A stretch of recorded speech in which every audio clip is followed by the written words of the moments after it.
പ്രവാസ ലോകത്തെ വാർത്തകളും വിശേഷങ്ങളും അതുപോലെ മാറി മാറി വരുന്ന നിയമങ്ങളും നേരത്തെ അറിയാൻ ഈ ചാനൽ സബ്സ്ക്രൈബ് ചെയ്യൂ. അടുത്തുള്ള ബെല്ലൈക്കൺ എനേബിൾ ചെയ്യാൻ മറക്കേണ്ട. നമസ്കാരം, ഒമാൻ വാർത്തകളിലേക്ക് സ്വാഗതം. ഇന്ന് ജനുവരി 11. പ്രധാന വാർത്തകൾ. ഭരണാധികാരി സുൽത്താൻ ഹൈതം ബിൻ താരിഖിന്റെ സ്ഥാനാരോഹണ ദിനം പ്രമാണിച്ച് മസ്കത്ത് ഇന്ത്യൻ എംബസി ഇന്ന് അവധിയായിരിക്കുമെന്ന് അധികൃതർ അറിയിച്ചു. സുൽത്താൻ ഹൈതം ബിൻ താരിഖിന്റെ സ്ഥാനാരോഹണ വാർഷിക ദിനത്തിൽ 207 തടവുകാർക്ക് മോചനം നൽകി രാജകീയ ഉത്തരവ്. വിവിധ കേസുകളിൽ തടവ് ശിക്ഷ അനുഭവിക്കുന്ന സ്വദേശികളും വിദേശികളും മോചനം ലഭിക്കുന്നവരിൽ ഉൾപ്പെടുന്നതായി റോയൽ ഒമാൻ പോലീസ് അറിയിച്ചു. മോചിതരാകുന്ന വിദേശികൾക്ക് അതാത് രാജ്യങ്ങളുടെ എംബസികളുടെ സഹകരണത്തോടെ നാടണയാൻ സാധിക്കും. വീണ്ടും വാർത്തകളിലും യാത്രാപ്രിയരുടെ ഹിറ്റ് ലിസ്റ്റിലും ഇടം നേടുകയാണ് വഗാൻ ഗ്രാമം.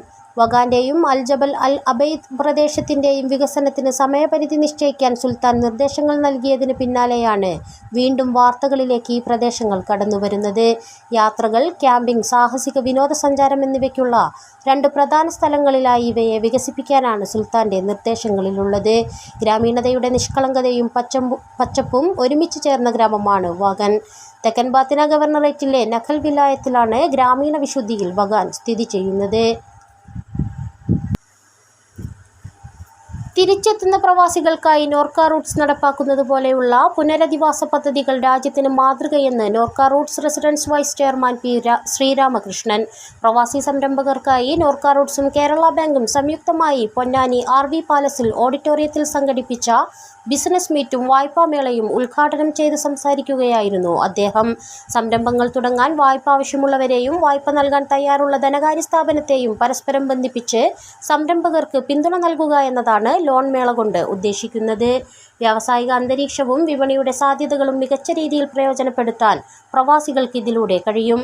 കേരളത്തിലെ പ്രവാസികൾ ഇത് ഫലപ്രദമായി പ്രയോജനപ്പെടുത്തുന്നതായും അദ്ദേഹം പറഞ്ഞു.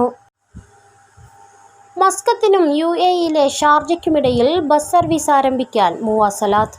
ഒമാൻ നാഷണൽ ട്രാൻസ്പോർട്ട് കമ്പനിയായ മുവാസലാത്തും ഷാർജ റോഡ്സ് ആൻഡ് ട്രാൻസ്പോർട്ട് അതോറിറ്റിയും തമ്മിൽ ഇത് സംബന്ധിച്ച് ധാരണയിലെത്തി.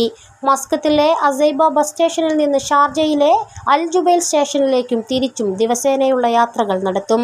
ഇരു നഗരങ്ങൾക്കുമിടയിൽ ഗതാഗത സർവീസ് നടത്താൻ ഷാർജ എക്സിക്യൂട്ടീവ് കൗൺസിൽ കഴിഞ്ഞ ദിവസമാണ് അംഗീകാരം നൽകിയത്.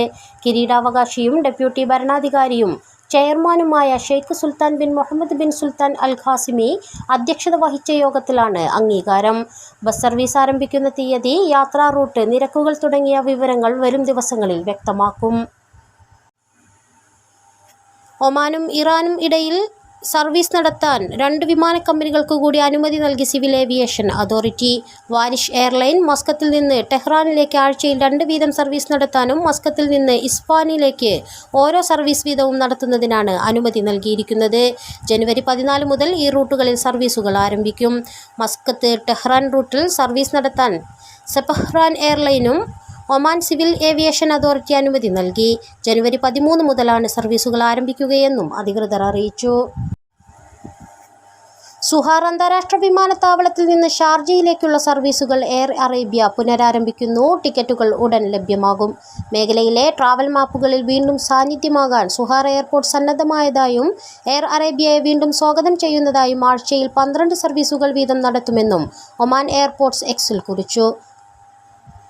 കഴിഞ്ഞ വർഷം 1422 പേരാണ് സുഹാർ വഴി യാത്ര ചെയ്തത്. മുൻവർഷം ഇതേ കാലയളവിൽ 354 ആയിരുന്നു യാത്രക്കാരുടെ എണ്ണം. വിമാനങ്ങളുടെ എണ്ണത്തിൽ 374% വർധനയുണ്ടായി. 31 നിന്ന് 147 ഉയർന്നു. മസ്കത്ത്, സലാല അന്താരാഷ്ട്ര വിമാനത്താവളങ്ങളിലേക്ക് എയർ അറേബ്യ നിലവിൽ സർവീസുകൾ നടത്തി വരുന്നുണ്ട്.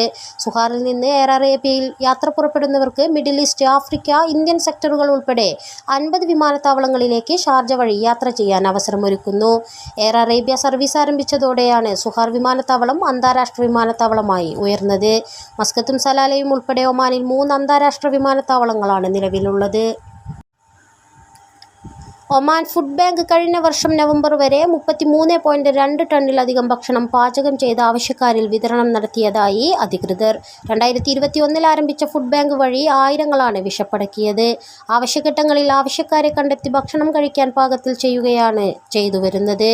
2021 ബാങ്ക് സ്ഥാപിതമായത്. വാണിജ്യ വ്യവസായ നിക്ഷേപ പ്രോത്സാഹന മന്ത്രാലയത്തിന് കീഴിൽ രജിസ്റ്റർ ചെയ്ത ഫുഡ് ബാങ്കിന് പ്രത്യേക ഡയറക്ടർ ബോർഡും സേവനം ചെയ്തുവരുന്നുണ്ട്. ഒമാന്റെ വ്യത്യസ്ത ഭാഗങ്ങളിലായി 4 ബ്രാഞ്ചുകളാണ് ഫുഡ് ബാങ്കിന് നിലവിലുള്ളതെന്നും chairman engineer Ibrahim bin Abdullah Al Husani പറഞ്ഞു. പുതിയ നവോത്ഥാനത്തിന്റെ 4ാം വർഷം കൊണ്ടാടി സുൽത്താന്റെ നാട്. ഭരണാധികാരി സുൽത്താൻ ഹൈതം ബിൻ താരിഖിന്റെ നേതൃത്വത്തിലുള്ള നവവികസന മുന്നേറ്റങ്ങളിലൂടെ അതിവേഗം കുതിപ്പ് തുടരുകയാണ് നാടും ജനതയും. 2020 ജനുവരി 11 സുൽത്താൻ ഹൈതം അധികാരമേറ്റെടുത്തത്. 4 ആണ്ടുകൊണ്ട് പതിറ്റാണ്ടിന്റെ വളർച്ച കൈവരിച്ച് പുത്തൻ വിഹായസിലേക്ക് ഒമാൻ കുതിക്കുകയാണ്. പുതിയ പ്രതീക്ഷകളിലേക്കും സ്വപ്നങ്ങളിലേക്കും രാജ്യത്തെ സുൽത്താൻ കൈപിടിക്കുകയാണ്. ലോകത്തോടൊപ്പം സഞ്ചരിക്കാനുള്ള പുതുപാത വെട്ടിത്തെളിയിക്കാനുള്ള പ്രയത്നത്തിലാണ് സുൽത്താൻ. ഭരണത്തിന്റെ ആദ്യ നാൾ മുതൽ പുതിയ നവോത്ഥാനത്തിന്റെ ഘട്ടങ്ങൾ പരുവപ്പെടുത്തിയ സുൽത്താൻ ജനങ്ങളിലേക്ക് ഇറങ്ങിച്ചെന്ന് വിവരങ്ങൾ ചോദിച്ചറിഞ്ഞ് ആവശ്യങ്ങൾ മനസ്സിലാക്കി നിർദ്ദേശങ്ങൾ സ്വീകരിച്ചുള്ള പ്രയാണങ്ങൾ തുടരുകയാണ്.